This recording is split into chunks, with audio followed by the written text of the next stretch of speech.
Bem-vindos a mais um momento da nossa travessia. Hoje, o que nos guia é o silêncio. Quantas vezes você sentiu que não havia mais palavras suficientes para o que estava sentindo? Ou que nenhuma explicação conseguiria alcançar a dor que te habitava? O silêncio, às vezes, é o único lugar onde a dor pode descansar. Mas o silêncio também pode ser um colo. Pode ser uma presença, aquela que não precisa falar, só estar. E estar junto em silêncio é uma das formas mais verdadeiras de escuta. Hoje, vamos conversar sobre o valor de silenciar sem sumir.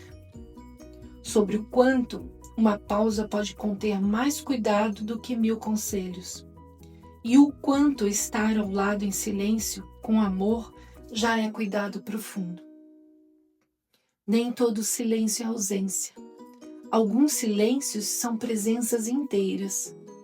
Se quiser, respira com a gente. Sinta esse espaço que não exige palavras, mas acolhe tudo que você quiser trazer ou não trazer. Porque nesse caminho até o silêncio tem voz. E para falar desse tema conosco está a querida Gisele Sucupira. Gisele é terapeuta transpessoal, mestre em psicologia, enfermeira e especialista em terapia breve e tanatologia. Estamos iniciando mais um podcast do Trocas Preciosas e dando continuidade à série A Travessia, Caminhos de Cuidado no Luto, hoje com o 4º episódio, O Silêncio como Colo, na presença de Eliane Silva, Priscila Almeida e nossa querida convidada Gisele Sucupira Mesquita. Gisele, bem-vinda. Eu é que agradeço. Gisele, para a gente falar do silêncio na experiência do luto. Em momentos de dor profunda, muitas vezes faltam palavras. Na sua experiência, qual foi o papel do silêncio durante o luto? Ele acolheu, machucou ou libertou? Olha, o silêncio no luto, para mim, ele pode ser acolhedor, como ser libertador. Mas também, eu digo, Adriana, que ele pode também machucar, depende da situação, né? Dentro de que contexto a gente coloca esse silêncio. Então, na minha experiência, de travessia com luto, né, e de trabalhar com isso há mais de 30 anos aí, mais ou menos, né, eu vi o silêncio ser positivo, acolhedor, curador, eu vi o silêncio machucar, né, então depende do momento e qual a situação que é colocada esse silêncio. E, e aí, posso começar com o silêncio que machuca, né? Que muitas vezes tem pessoas que estão passando por processo de luto dentro da família, e a família os amigos, aqueles que estão ao redor, que poderiam ser a rede de apoio, né? Eles silenciam. E aí essa pessoa entra com um sentimento de solidão muito grande, e aí machuca, né? Então, esse silêncio é um silêncio que machuca, porque ela se vê extremamente só, né, sem ter com quem conversar, e muitas vezes no início do processo de luto, porque o luto é um processo, né, ele não é um estado, ele é um processo que ele vai se cumprindo. E muitas vezes a pessoa no início, ela quer contar várias vezes, contar várias vezes, e o falar, o expressar, né, de certa forma, ajuda a esse enlutado a organizar as ideias. Ela está falando, mas ao mesmo tempo ela está organizando as ideias dela. E uma das grandes queixas é quando alguém da família ou algum amigo chega e diz: não, não fala não, ou você já falou. Ah, não fala mais sobre isso não, vamos falar de outra coisa, né? Aí evita e não permite que a pessoa fale. Muitas vezes essa pessoa que silencia esse enlutado, ela silencia nem por maldade, ela silencia porque acha que é melhor não deixar ela falar, né? São os maus entendidos da comunicação. Então, muitas vezes ela diz: não, não fala sobre isso, não, vamos falar sobre outra coisa. Mas para aquela pessoa machuca, porque ela se sente extremamente solitária no processo de luto, né? Então, nesse aspecto, eu acho que ele machuca muito as pessoas. E é o que muitas vezes traz a pessoa para o processo terapêutico depois de um mês. Antigamente, é bem interessante, antigamente as pessoas iam procurar psicoterapia 3, 4 meses depois que entrava em luto, no processo de luto. Hoje, você vê as pessoas procurando um profissional com 10 dias, às vezes com uma semana, porque ela não tem mais a escuta, ela não tem mais a rede de apoio ao redor dela para poder dar essa sustentação, entende? Então, isso a gente vê cada dia mais sendo mais precoce essa busca. É válido a procura pelo profissional para auxiliar? É, mas também tem esse lado que é nítido, que é a queixa que eles trazem de que não podem mais falar, né? Por outro lado, se a gente for falar do silêncio acolhedor, né, ele também existe, porque é aquele que diz assim: eu estou aqui, mesmo no silêncio, porque às vezes você não quer falar nada quando você está nessa dor, mas você quer alguém do seu lado. Eu digo que é quase um eu duplo, é uma sustentação, né? É aquele que diz assim: sofre que eu estou aqui do teu lado, né? Então é um silêncio muito lindo, né? É um silêncio que naquele momento existe um diálogo, né? Que não se ouve, mas um diálogo de coração, que é aquele que diz: eu estou do seu lado. É, eu tive, se eu posso dar um exemplo, né, mesmo como profissional, eu tive um fato que foi muito marcante para mim, de uma mãe, que eu, por um acaso, me esqueci que era um feriado, né, e me arrumei e fui para o hospital, para a UTI, né, e só me dei conta que era feriado, que nem era para eu ir, na hora que eu estava dentro do elevador do hospital, que eu vi tão vazio e as pessoas, doutora, a senhora está aqui? E eu falei: ué, por quê? Ela falou: não, porque hoje é feriado. E eu, poxa, você sabe, Adriana e meninas, até hoje eu não sei, porque eu tinha meus filhos, então eu não sei como eu não me dei conta que aquele dia era um feriado. Mas eu me arrumei e fui para o hospital. E quando eu cheguei na porta da UTI, eu vi uma mãe encostada. E eu só tinha a visto uma vez. Ela tinha um filho com 18 anos com CA de próstata, mas já em metástase, né? E ele foi tomar um banho de rio e pegou uma bactéria e, enfim. E quando eu encostei nela, eu perguntei se estava tudo bem. E ela disse: não, não tá, doutora, meu filho não tá bem, né? E eu entrei na UTI e olhei os parâmetros do rapaz, e como eu sou enfermeira também, eu vi que ele estava partindo, que era questão de poucos minutos, né? Não era muito tempo. Então eu saí, chamei a mãe e perguntei: se ela queria entrar e dizer mais alguma coisa para o filho dela, se ela ainda queria entrar. E ela disse: não, eu só quero que termine logo, né? E eu disse: tá certo. E aí eu fiquei do lado dela. E ela só dizia: eu quero que termine logo. E eu disse: tenha calma, vai acontecer, fique tranquila. E aí a tia que estava lá dentro com ele saiu correndo e gritando, né, que ele tinha falecido. E, e é tão interessante porque cognitivamente a gente sabe, mas emocionalmente a gente não está preparado. No caso da mãe, né?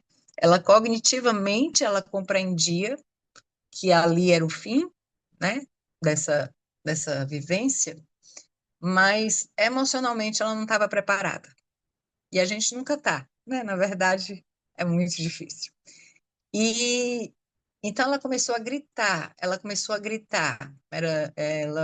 gritava que eu digo assim, foram ecos que todo o hospital, porque tinha um mezanino, e pacientes e acompanhantes foram para o mezanino dos gritos dela, num feriado, né? Então, assim, muito vazio, e ecoava aquele grito. E eu deixei ela chorar e médicos chegaram e disseram, não, peça ela para parar de gritar. Eu disse, não, eu não vou pedir para ela parar de gritar.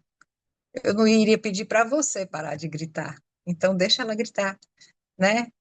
E ela gritou, e aí ela foi se acalmando, ela foi compreendendo, ela foi falando, e eu fui escutando, e, e aí começou todo aquele processo de preparar corpo, de família chegar, e isso durou mais ou menos umas 3 horas, 3 horas e meia, no mínimo.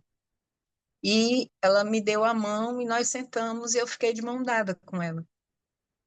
E eu fiquei de mão dada com ela e ela só falava. A única coisa que eu perguntava: você quer água?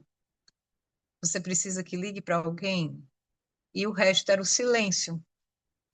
E aí a família dela foi chegando e ela agarrada na minha mão. Então a família chegava, abraçava e o silêncio. Eu estava ali totalmente silenciada, só segurando a mão dela, né? E até o momento da retirada do corpo do filho dela do hospital, ela só segurava a minha mão e eu não dava uma palavra mais. Porque como eu estava vendo que a rede de apoio dela estava chegando, eu não tinha mais o que falar. Chegou um momento que eu até me senti, eu digo, gente, eu já estou me sentindo estranha, porque está toda a família e eu aqui nesse silêncio, uma estranha, porque ela não era minha paciente. Eu tinha visto uma vez, né?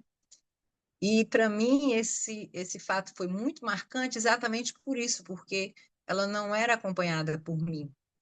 E na hora que tudo terminou, que eles puderam sair do hospital, toda a documentação foi ajeitada, né, organizada, ela olhou para mim e disse assim: você estava no lugar certo, na hora certa. E aí eu entendi que todo aquele silêncio que eu estava ali, né, e que eu ter chegado lá não tinha sido por acaso, né? E que eu só segurar a mão dela, né? O só tinha sido muito, muito, né? Então essa mãe me ensinou isso. E dentro da universidade, às vezes, colegas, professores comentavam em burburinhos, porque eu dizia para os meus alunos, um copo d'água é terapêutico. Porque só o fato de muitas vezes você dizer assim, beba água, só para hidratar. Porque não adianta oferecer alimento, porque não vai passar, né? Eu ainda estou digerindo aquela dor, eu ainda estou digerindo tudo que está acontecendo. Não vai descer alimento, mas vai descer um suco, vai descer uma água. Então, eu ensinava muito meus alunos a dizer assim, eu dizia a eles, um copo d'água é terapêutico. E aí, colegas às vezes faziam piada. Ah, tem professor dizendo que copo d'água é terapêutico, né? Mas o grande significado desse copo d'água é eu estou cuidando de você,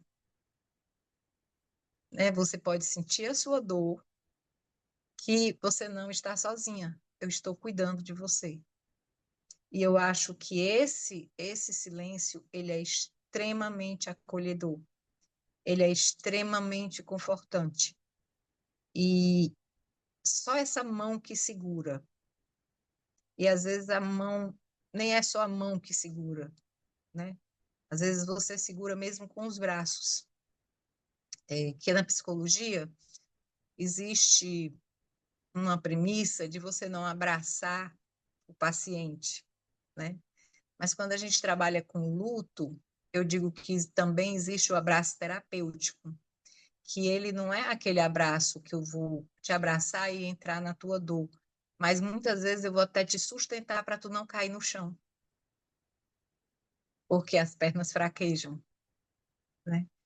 É, então, esse silêncio para mim, ele é significativo demais, demais, o estar do lado, né?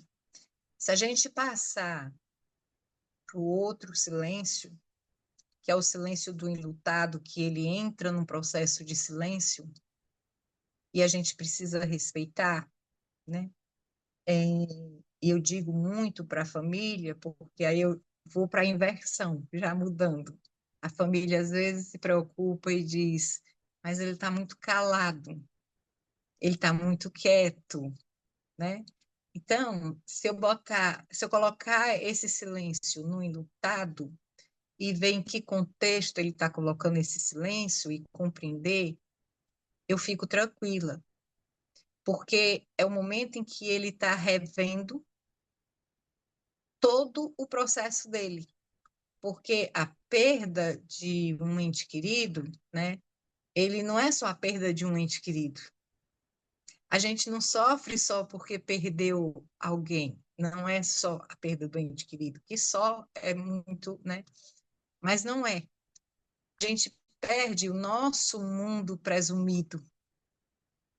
Então, se eu perco uma amiga que viajava comigo, que tinha planos comigo, que eu posso fazer todos aqueles planos, mas não vai mais ser com ela. Então, não vai mais ser igual. Então, o meu mundo presumido, ele vai precisar ser reformulado todinho.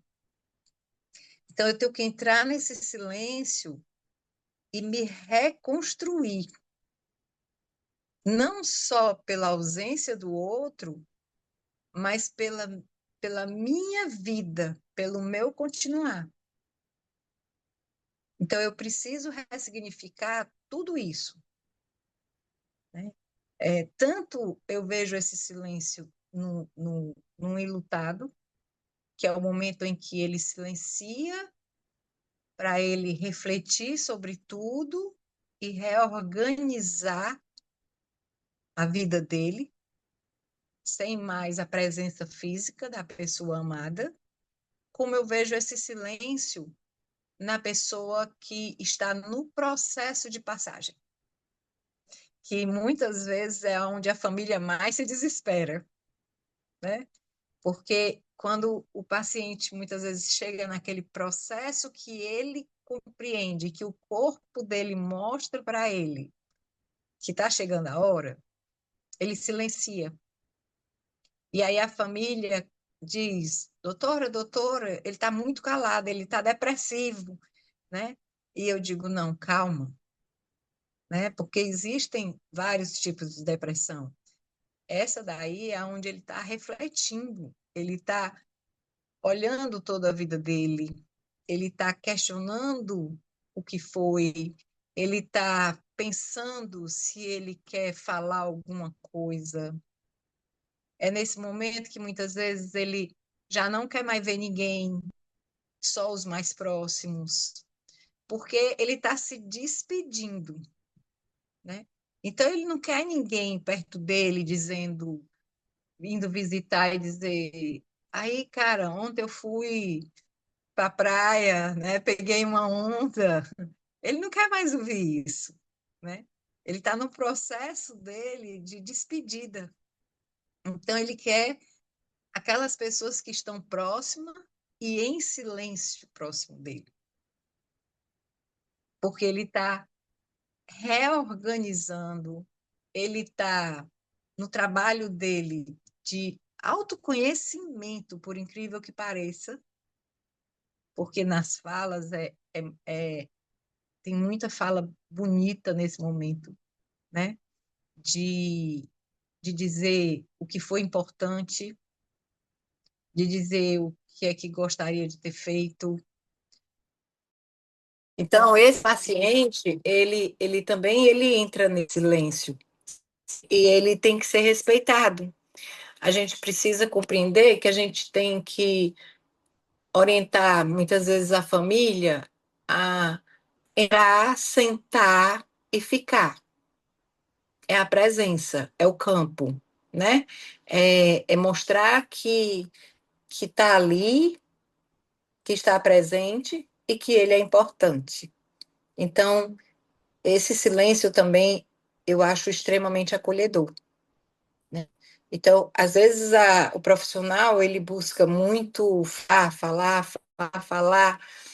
e a pessoa nem luta, porque quem já viveu o processo de luto, e eu já vi também, lógico, né? Acho que quase nós já passamos processo de luto, tudo passa tão em câmera lenta na hora, tudo tão. Parece que o tempo muda, né? É um tempo diferente. As palavras parecem que ecoam. Então, eu sempre oriento assim: fale frases muito curtas, não fale frases longas, porque ela só vai entender as primeiras palavras. Depois ela não vai mais entender. Entende? Então, a gente trabalha muito nesse sentido. Frases curtas, pontuais, né? Acolher, permitir esse silêncio, fazer a escuta, né? E intervir só no momento que for extremamente necessário, né? Deixar o choro, deixar a fala, deixar a raiva, né? Porque tem tudo isso. Quando a gente fala, hoje tem pessoas que trabalham com processo de luto que eles consideram muito, por novos teóricos, o trabalho da Kubler-Ross, né? Mas o trabalho da Kubler-Ross é impossível você não ver em todos os pacientes indados e fora de possibilidade de cura. Não tem como você não ver a negação, a barganha, a raiva, a depressão, né? Só que as pessoas pensam que começam a falar: ah, não, não acontecem bonitinho assim. Não, não acontece. Você às vezes vê tudo num momento só. No mesmo momento eu estou com raiva, no mesmo momento eu barganho, no mesmo momento eu me deprimo, no mesmo momento eu nego, eu digo que aquilo não está acontecendo, que não pode ser. Então, se você for olhar de forma linear e não compreender que ela colocou de forma linear apenas por uma forma didática, aí você diz que ela está errada. Mas se você ler profundamente e compreender o que ela quis dizer, é que não tem como você não perceber todos esses estágios dentro de uma pessoa que está no processo de luto ou fora de possibilidade de cura, né? E assim, o luto, para mim, ele não termina nunca. Ele termina aquele processo inicial, mas a gente, o objetivo nunca é, dentro do processo de luto, quando a gente trabalha, que você esqueça a pessoa, que você. Não, é só que você realoque ela na sua vida, que você encontre um lugar para você colocar na sua vida. Porque o processo de luto, eu digo que é como um balão de festa, né, aqueles balãozinhos que a gente enche de festa. Então, é como se ele tivesse esse balãozinho assim murcho. Inicialmente, no primeiro momento, ele toma todo o nosso pensamento, 24 horas. Você não consegue parar de pensar 24 horas. Depois ele vai secando, mas ele não vai sair dali. E aí, quando é que ele vai começar a inflar? Quando vai chegando data de aniversário, aí ele começa a encher. Aí chegou do dia do aniversário, ele está bem cheio, eu passo aquele dia pensando, né? Depois ele começa a desinflar. Aí vem Natal, aí enche de novo, né? E aí começa a tomar mais dos meus pensamentos do cotidiano. Eu tenho a presença maior. Então, na verdade, as pessoas não saem, a gente não esquece, né? E elas não são para ser esquecidas de maneira nenhuma. Faz parte da nossa história e da nossa vida, né? E da nossa construção do que nós somos, né? Tudo aquilo, toda aquela a vivência como a perda, ela faz parte da nossa construção como ser humano, da nossa construção afetiva, da nossa construção nas relações, né? Na nossa construção de autoconhecimento e de percepção do aqui e agora, do momento, né? Do não deixar depois para dizer eu te amo. Então, o processo de luto, ele nos ensina muito. Eu não romantizo o processo de luto, porque dói, né? Eu vejo muitas pessoas romantizarem, né? Dizer, tem até a morte é um dia que vale a pena viver? Não, acho que não vale, assim, mas a gente tem que viver. Então, a gente vai tentar viver da melhor forma, né?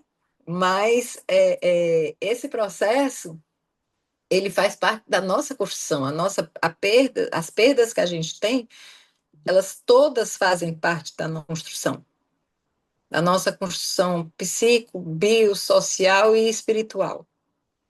Não tem como não fazer, né? Então, você entra naquele silêncio mesmo profundo de ressignificar, de encontrar um local para colocar dentro de mim aquele ser que não está mais presente fisicamente comigo, né? Então, o silêncio, para mim, ele tem todas essas nuances, né? E aí a gente tem só que perceber como ele está sendo vivido por aquela pessoa.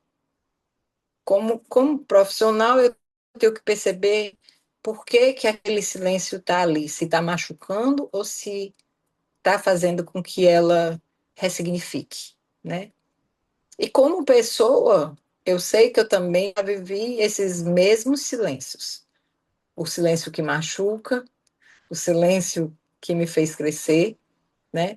Principalmente dos lutos não reconhecidos, porque também tem os lutos não reconhecidos. Perda de um animal de estimação, um aborto espontâneo, né?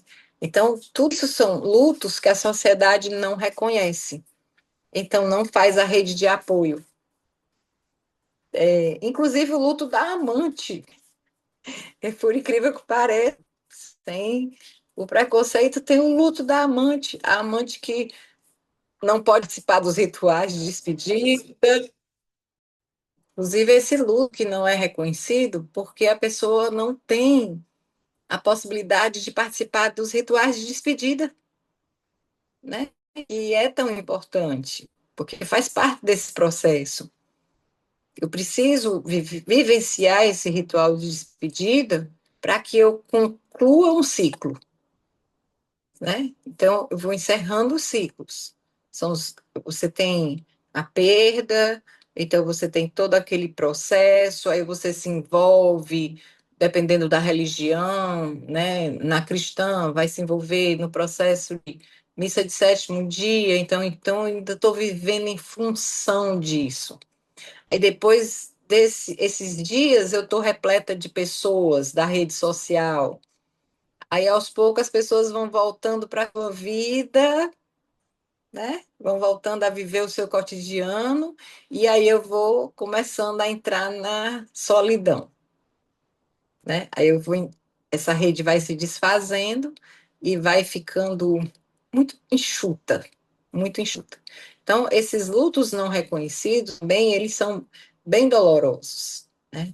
É, hoje antigamente a gente tinha o luto também das pessoas homossexuais, né? Que era um tabu. Hoje não, graças a Deus já se pode vivenciar esse luto, ele já pode ser mais aberto, ele já é vivenciado de forma natural, mas também existia esse luto, né? Então são esses lutos que a gente vai passando na vida, essas perdas que são cercadas por silêncio, pelo silêncio que machuca, pelo silêncio que transforma, pelo silêncio que acolhe, né? A gente vai vivendo e vai. Você, Não sei se eu esclareci para vocês. sim, nossa, muito. E a gente ficou te ouvindo, acho que todas nós nos emocionamos com a história da mãe, né, do filho da UTI, e ali você falou desse cuidado, desse silêncio que vira cuidado, né? E quando ele se torna ausência? Tá, eu vou perguntar se eu entendi correto. Quando eu estou num processo de luto e as pessoas silenciam ao meu redor, mas não pelo cuidado. Eles silenciam e eu me sinto na solidão. É isso? Pronto. Esse silêncio, ele é significativo para as pessoas transformarem as relações dela. Por muitas vezes, relacionamentos se acabam por isso, né? Vamos dizer, uma mãe que perdeu um bebê e o marido não se envolve e, e ele prefere silenciar, não tocar nesse assunto, mas ele também não cuida. E o silêncio, a pessoa percebe se ele é de cuidado ou se ele é um, se os outros estão ignorando você, né? Porque existe o silêncio onde eu estou silenciando e eu estou lhe ignorando. Esse silêncio chega a ser punitivo, ele dói, né? É como se a tua dor não tivesse significado nenhum para aqueles que te rodeiam. Então, muitas relações de amizades, muitas relações familiares se destroem nesse momento, né? Elas, porque vem à tona o sentimento verdadeiro. O que é que realmente existia ali? Era amor? O que é que existia ali? Era amizade? E às vezes tem paciente que diz assim: olha, os meus amigos que saíam comigo, que iam para uma festa, que se afastaram. E quem veio me dar apoio é aquela pessoa que eu nunca esperei, que não estava sempre comigo, né? É a que ligava e dizia: você precisa de alguma coisa? Eu vou ir fazer um café, né? Então, esse silêncio que é um silêncio que se torna punitivo, traz muita dor porque você vai sofrer sozinha. Então, você se sente na solidão. É diferente de você se sentir na solidão pela ausência do que partiu, mas com alguém te dando um suporte, dizendo: sofre que a gente está aqui, né? E existe aquela solidão que você tem a dor, olha para todos os lados e não tem ninguém para, se você precisar, ao menos segurar a mão, ter uma mão, né? Eu digo que esse silêncio, ele é cruel, porque muitas vezes a pessoa vem para o consultório, né, para o atendimento, e quando ela vem pelo luto, ela fala mais desse abandono de quem está vivo ao redor dela do que mesmo da pessoa que faleceu, por incrível que pareça, né? Você espera que ela venha, quando você sabe qual é a causa, você espera que ela venha e que traga para você as dores da partida, mas ela traz as dores da solidão e do isolamento, desse suporte que ela não recebe, que ela não é acarinhada nesse momento, né? Nesses gestos mesmo de carinho, de afetividade, seja no silêncio, seja no cuidar, no permitir ser escutado quando quer falar, né? Então, é dessa solidão mesmo que ela vem falar. Muitas vezes você pensa que o foco é que você vai trabalhar, e não é.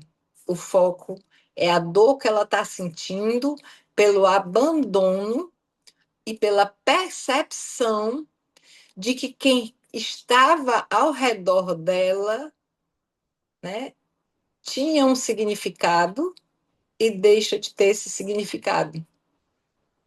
E aí você primeiro tem que trabalhar isso para depois ver como é que está a dor em relação a quem partiu.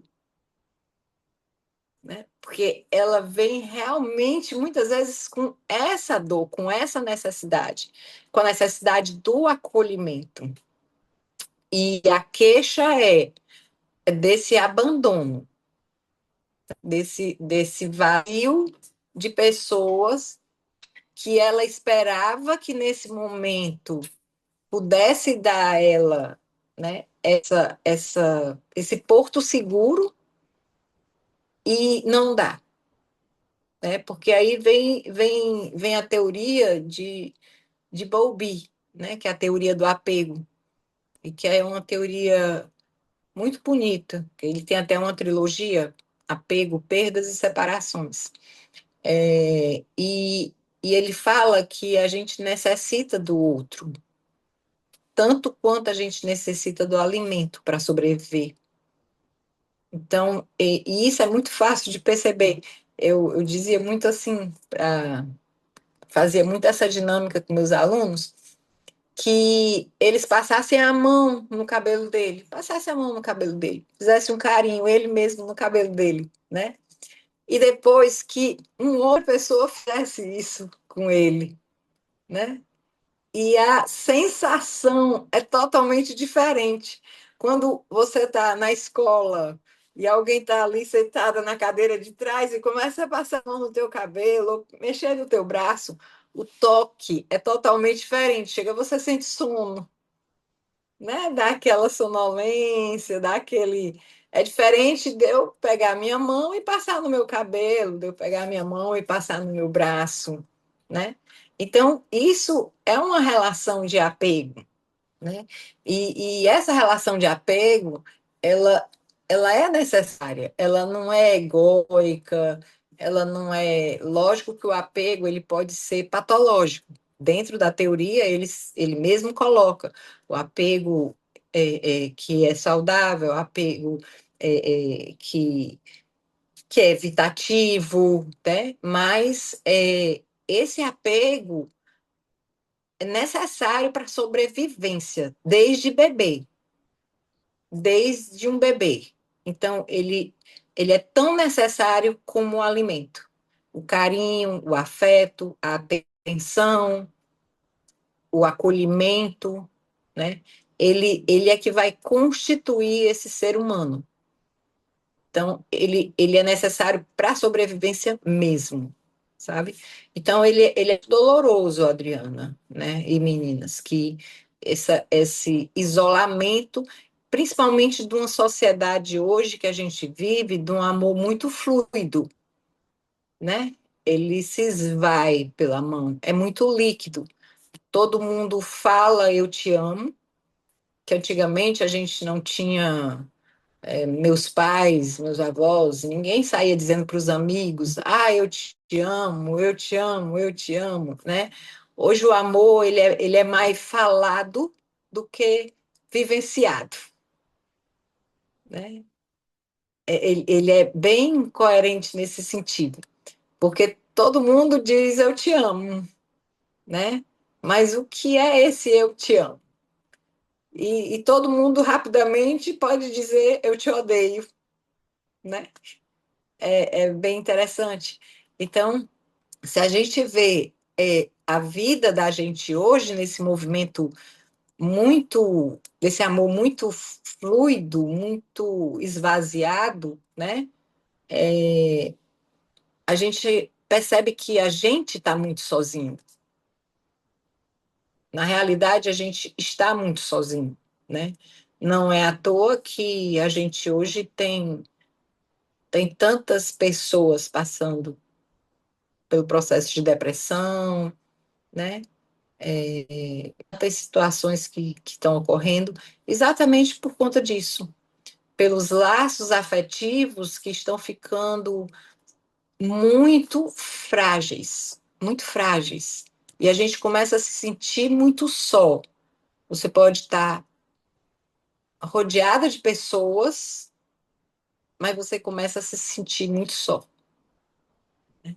porque são poucos aqueles afetos que realmente são verdadeiros. Bom, primeiro eu queria agradecer, assim, todas as histórias e todo o conteúdo, assim, que generosamente você compartilhou conosco. E me fez lembrar de um livro que chama Cinco Convites, do Frank Oszostak, onde ele dá uma instrução para uma pessoa que estava cuidando de um paciente já em quase morrendo, né? E aí ele fala assim: sente ao lado dela, fique em silêncio e acompanhe o ritmo da respiração. Inspire quando ela inspirar, expire quando ela expirar. Não tente guiá-la, apenas siga. Desta forma, você oferece uma presença amorosa e gentil, acompanha pacientemente as mudanças que ocorrem a cada momento na experiência dela. Aí depois ele continua mais à frente. Permitir que nossos entes queridos tenham a experiência de que precisam é libertador tanto para eles quanto para nós. E aí eu achei muito significativa essa parte, porque eu acho que tem muito a ver com a história dessa mãe que estava na UTI e você oferecido ela passar por aquilo que ela precisava, né? E ter permitido que a pessoa gritasse tudo e ter essa presença ali não só para ela, mas para a equipe também, né? O quanto que às vezes a gente precisa dessas pessoas que, que comecem a reger o ambiente para que a pessoa consiga expor aquela experiência que ela precisa passar, né?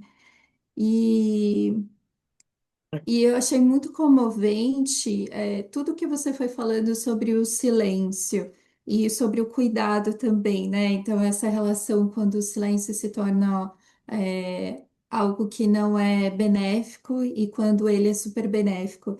E, na sua opinião, assim, como que a gente pode ir cultivando esse ato de cuidado para quando a gente passar por uma situação como essa? Porque, de fato, né, viver a gente vai passar, seja conosco ou seja com alguma pessoa muito próxima que vai passar por isso. Como que a gente pode, ao longo da nossa vida, cultivando esse ato de cuidado para que a gente possa compreender esses silêncios, respeitá-los e a gente ser essa presença amorosa e gentil quando alguém estiver em sofrimento?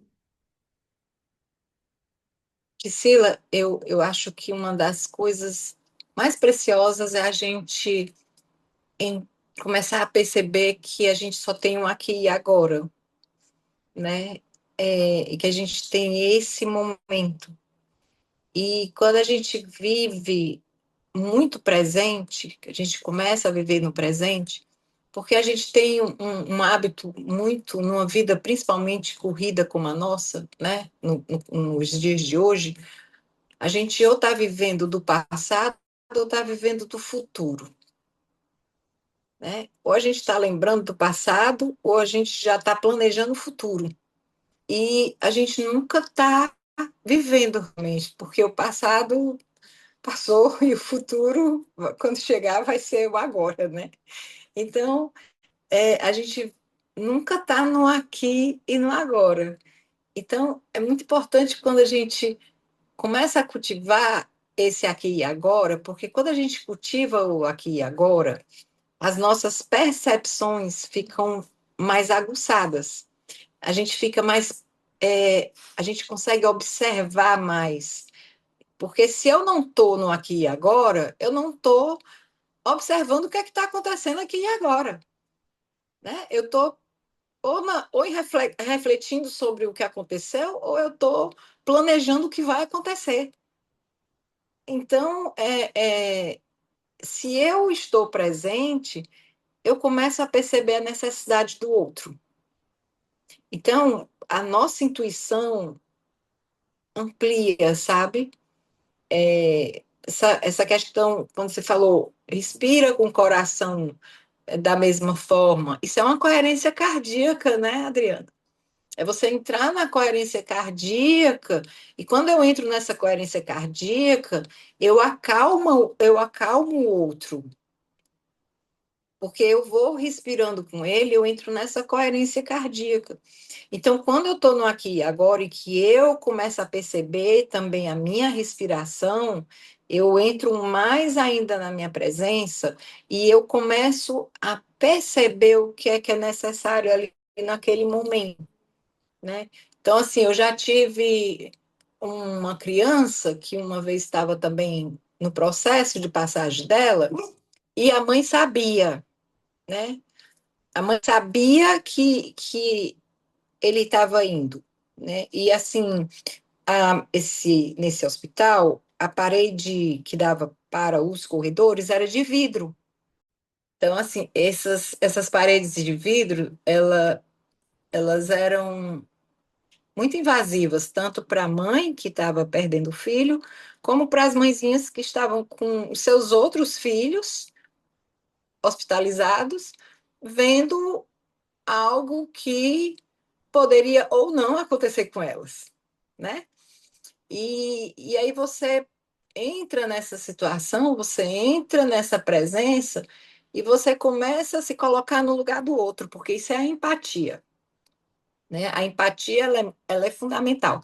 E eu digo que a empatia não é a simpatia, né? A empatia é a capacidade que eu tenho de tentar sentir o que o outro está sentindo, e através da coerência cardíaca a gente consegue, né?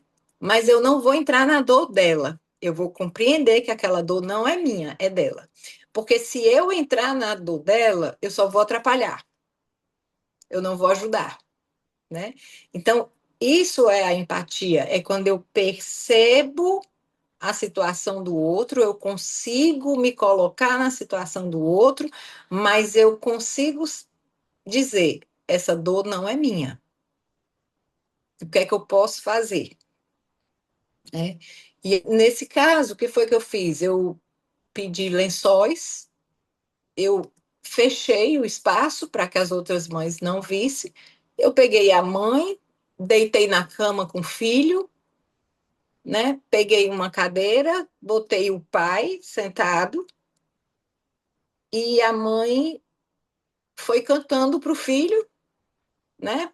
E ela pegava no coraçãozinho dele e dizia assim, mas o coração dele ainda está batendo forte. Eu disse, tudo bem, cante para o seu filho. E eu deixei, e as pessoas diziam assim, mas você deitou ela na cama? Eu digo, deitei. Porque se fosse eu iria fazer isso. Então, eu deitei. E a única coisa que eu perguntava, aí você tem que ir percebendo todos os nuances, né? Essa hora é muito rápido. Assim, você tem que ir pensando muito rápido, porque você tem que pensar por eles, né?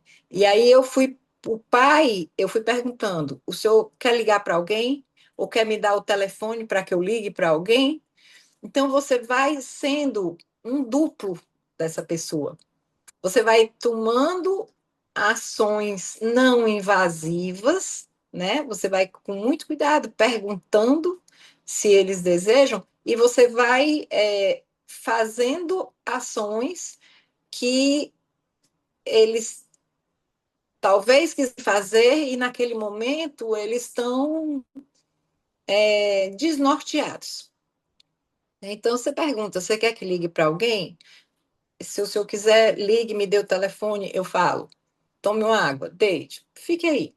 E você vai deixando o processo acontecer, né? Então, dentro dessa empatia, você consegue perceber o que é necessário para aquele cuidado. Então, eu digo que para a gente ir vivendo, eu digo muito aqui para os meus filhos, eu digo a ele todos os dias que eu os amo. Todo dia eu digo. Eu digo, se um dia eu perder, eu disse todo que amava. Ele sabia disso, eles vão saber disso, entende? Então, eu acho que é quando você vivencia essas situações, você também traz. Eu digo que às vezes a gente pensa que deu muito, mas a gente também trouxe muito, porque a vida é uma troca, né?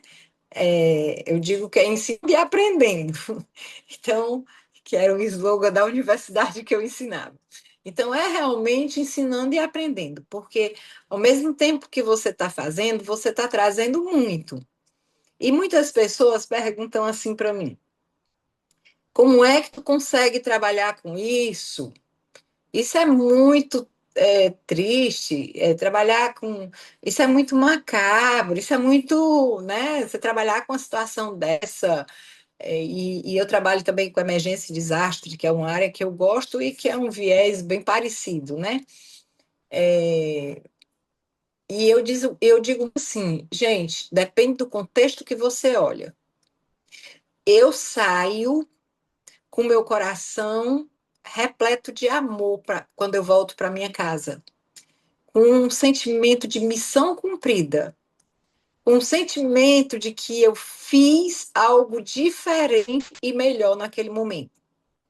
Porque se toda vez que eu fizer isso, eu voltar para casa com a dor daquela família, sou eu que vou adoecer, né?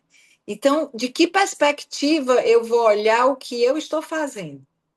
Então, eu realmente volto com uma sensação de missão cumprida, né? De que eu consegui, naquele momento, resgatar algo, né? De que eu pudesse dar aquele espaço para que a situação acontecesse da melhor forma que pudesse acontecer, né?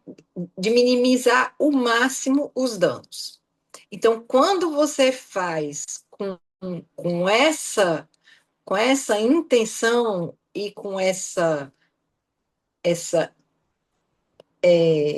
intuição de perceber isso, você volta muito feliz, sabe? Você volta pleno, porque você sentiu que você fez algo melhor, que você foi melhor ali, entende? E aí eu não trago a dor, lógico, eu me comovo, mas eu não posso chegar lá e sentir aquela dor, porque ela não é minha, ela não é minha, né? Eu digo assim, você pode perder seu braço e eu cortar o meu dedo. A minha dor é maior do que a tua, porque quem está sentindo o dedo cortado sou eu não estou sentindo o braço perdido, né? Então, sempre a minha dor é maior. Então, eu não posso pegar a dor do outro e trazer para mim. Não posso. Eu tenho que ter a empatia de chegar lá, suspender, olhar a situação, né? perceber a dor deles e, e sentir o que é que eu posso fazer de melhor. E aí, quando você me pergunta assim, que dica você me dá, eu digo isso, perceba no aqui e agora. Entre na coerência cardíaca, olhe para a situação como um todo, né? E, e eu penso assim, o que eu gostaria que fizesse nesse momento por mim, né? Porque se eu percebo que ela quer falar, eu vou ser ouvido.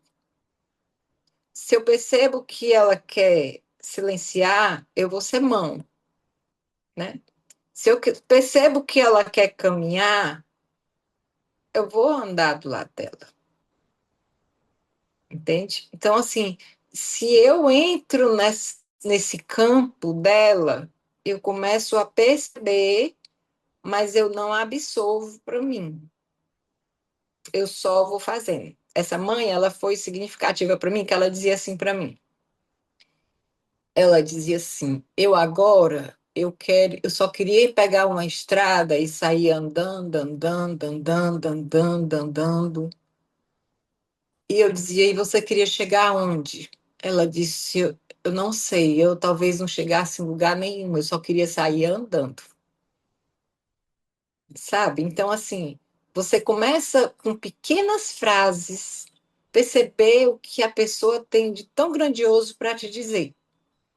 E sempre frases curtas, frases curtas. Se você vai fazer uma pergunta, não seja complexa, né? Se você vai dizer alguma coisa, diga muito curto, né? Então, gosto da frase meus pêsames, né? A pessoa já está tão pesada, eu ainda estou dando meus pêsames para ela, né? Eu digo, eu sinto muito.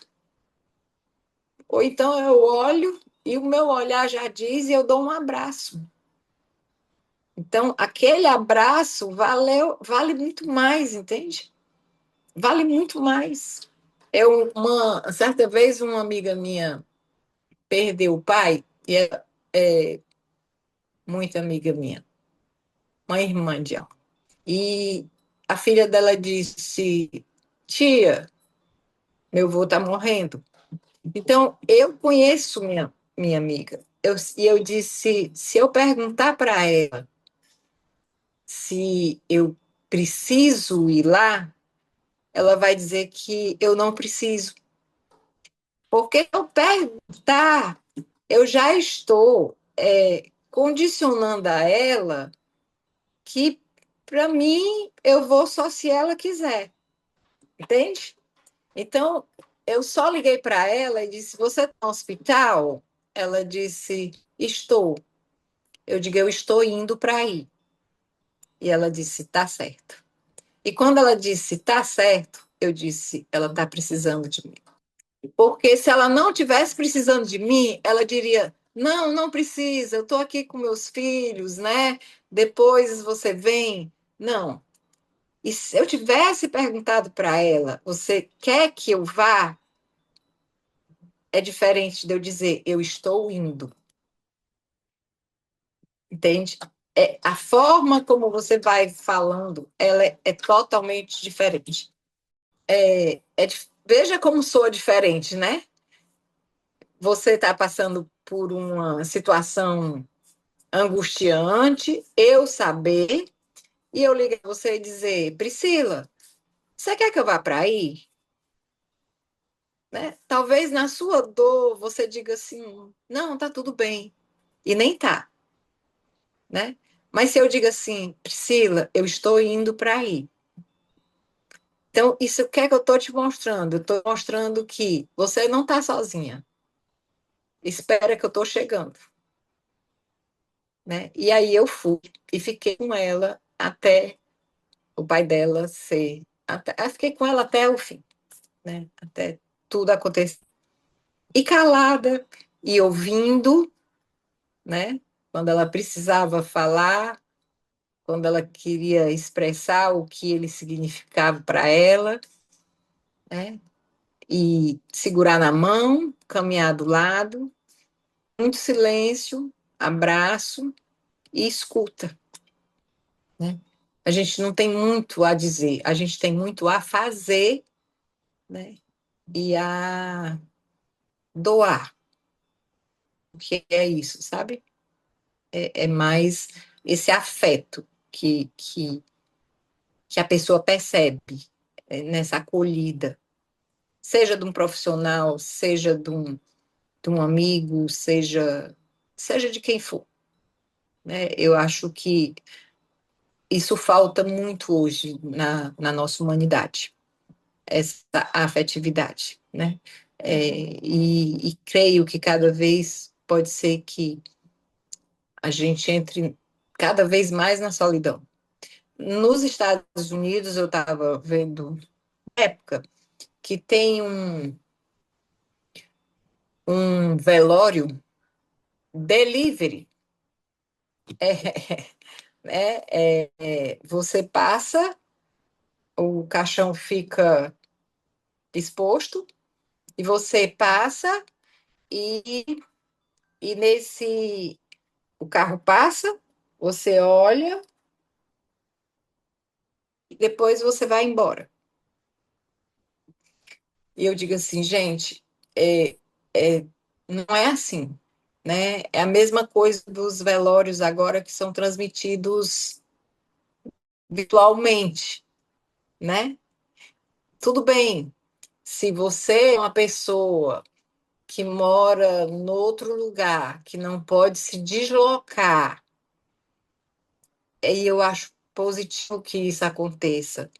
Mas só que isso facilitou muito para que as pessoas que estão no mesmo lugar que você, ah, vai ter online? Vai, eu vou ficar online. E aí a pessoa que tem a necessidade, que é a que está viva, que está lá sozinha, que está com a maior dor, muitas vezes ela está sozinha. E os outros estão online, né? E aí a gente vai passando a ter vida virtual. Essa vida que eu te amo de forma virtual, eu te amo, né, pelo telefone, né? Mas na hora da realidade da dor e da necessidade do contato, ele deixa de existir. Ele não existe mais. Ele para de existir. Então, é isso que eu sempre digo às pessoas. Tenha empatia, né?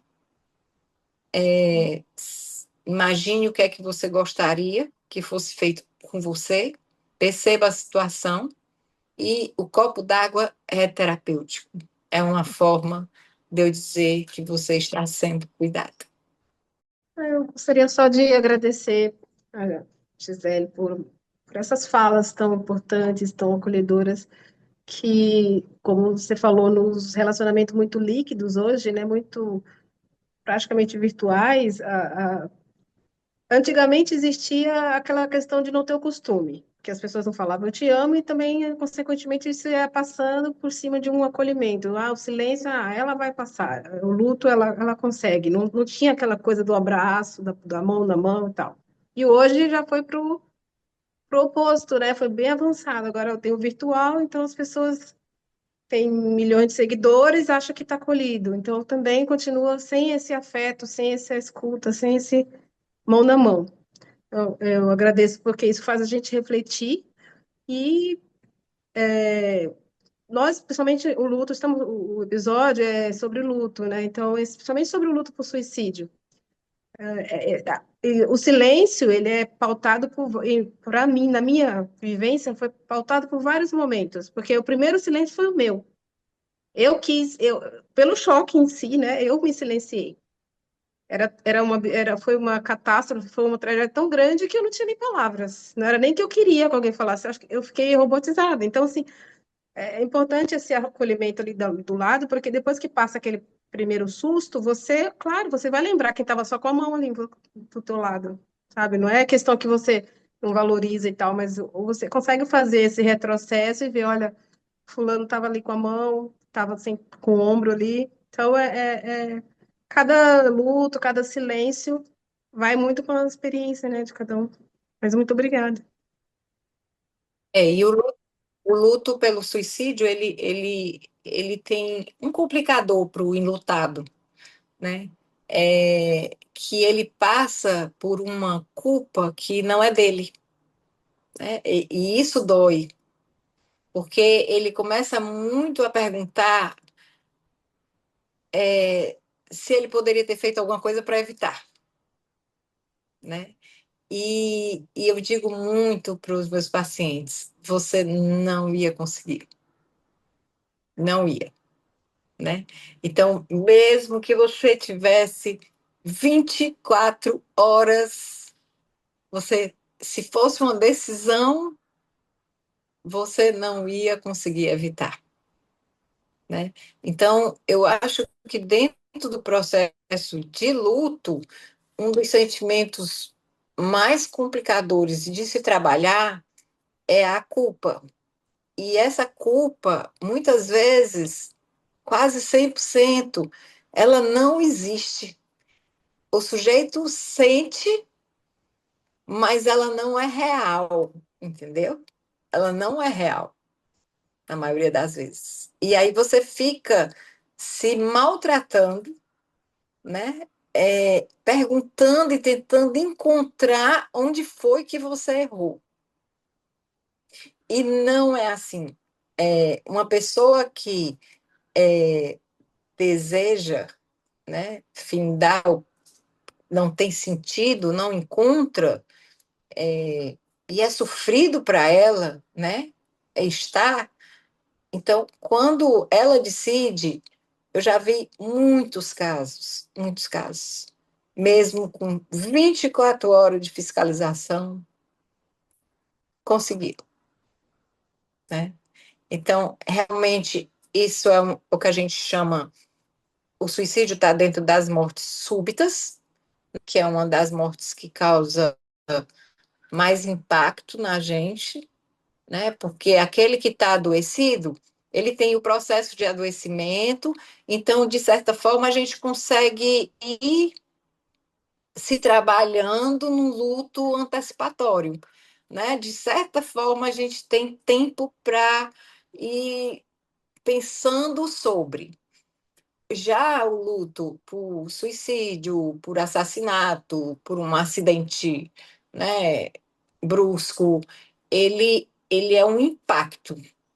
Então, ele é um corte muito rápido, né? Então, isso, ele vem de uma forma que, primeiro, a negação fica muito grande, porque você não acredita, né? Como se você tivesse ali despencado, tô andando, andando, tô andando, faltou o chão.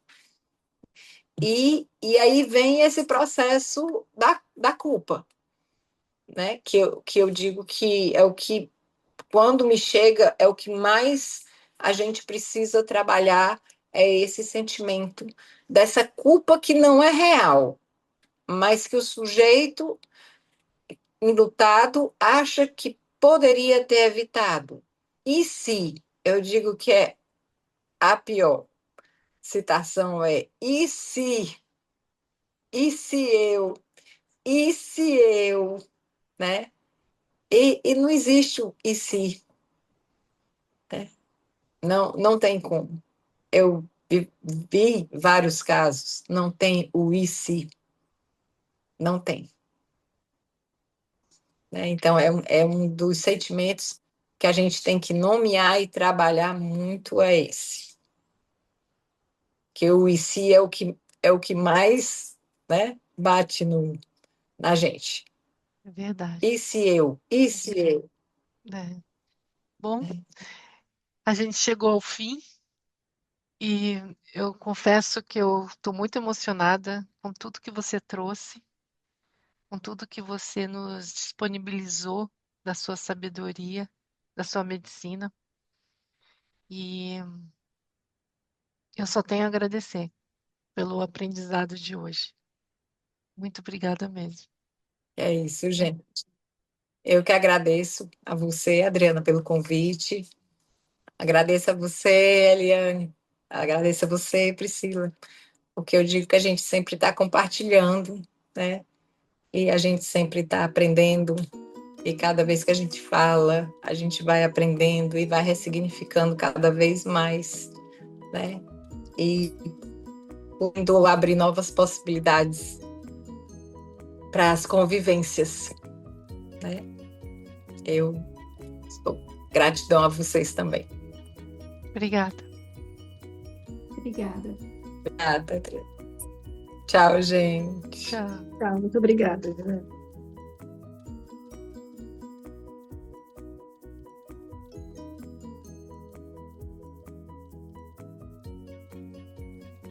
Você acaba de ouvir o episódio 4, Silêncio como Colo, da série A Travessia Caminhos de Cuidado no Luto, idealizada pela Adriana Oliveira e inspirada em uma das reflexões da Eliana Silva do Instituto Retrovisor. Caso você ainda não tenha escutado os episódios anteriores, te convidamos a buscar em nossa bio no Instagram, @trocaspreciosas, ou nas principais plataformas de veiculação de podcast. Neste episódio de hoje, teve como roteiro construído por Adriana Oliveira, participação especial de Gisele Sucupira, e nesta gravação estavam Adriana Oliveira, Eliana Silva e Priscila Almeida. Edição Adriana Oliveira. Caso esse conteúdo tenha te beneficiado de alguma forma, contamos com a sua ajuda para dar um like e também compartilhar com amigos e familiares.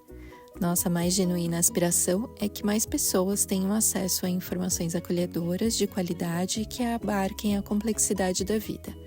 Até o próximo e último episódio da série A Travessia Caminhos de Cuidado no Luto.